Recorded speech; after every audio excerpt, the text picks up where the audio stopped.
বন্ধুরা, তোমরা সবাই কেমন আছো? নিশ্চয়ই খুব ভালো আছো। তো আজকে আবার একটা নতুন রেসিপি নিয়ে চলে এসেছি। আজকে বানাবো ফুলকপির ভর্তা।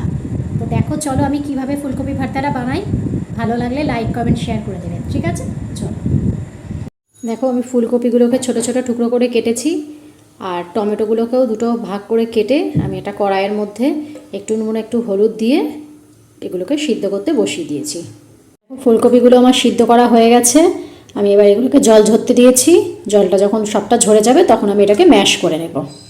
দেখো, আমি ম্যাশারের সাহায্যে সব ফুলকপিগুলোকে ম্যাশ করে নিয়েছি। এবার আমি পরের রান্নাটায় যাচ্ছি। এবার আমি কড়াটা গরম করে নিয়েছি, তেল দিয়ে দিয়েছি। তেলের মধ্যে একটু কালো জিরে ফোড়ন দিয়ে দিলাম।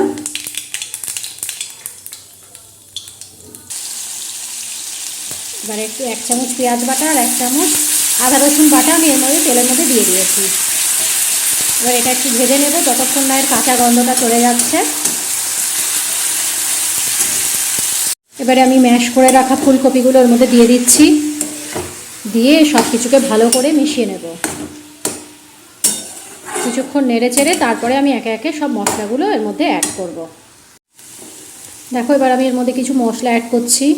1 চামচ জিরে গুঁড়ো, 1 চামচ ধনের গুঁড়ো, হাফ চামচ হলুদ গুঁড়ো, 1 চামচ ঝাল লঙ্কার গুঁড়ো, 1 চামচ কাশ্মীরি লঙ্কার গুঁড়ো আর 1 চামচ গরম মশলার গুঁড়ো। এটা আমি সব মশলাগুলোকে আমি এর মধ্যে দিয়ে দিচ্ছি। এবারে আমি সব কিছু ভালো করে নেড়ে চেড়ে মিশিয়ে নেব।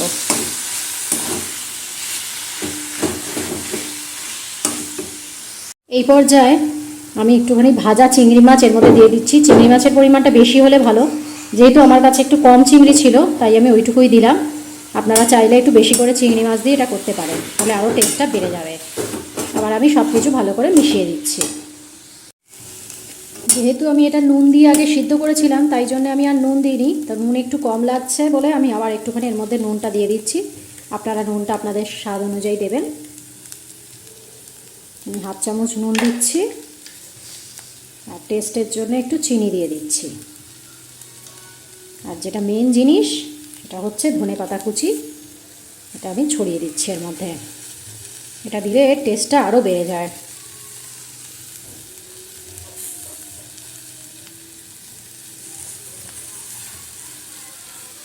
আমি এতে ধনেপাতা কুচিগুলো দিয়ে দিলাম, দিয়ে আমি এটা ভালো করে সব কিছুর সাথে নেড়ে ছেড়ে, দেখতে পাচ্ছ জলগুলো পুরো টেনে নিয়েছে।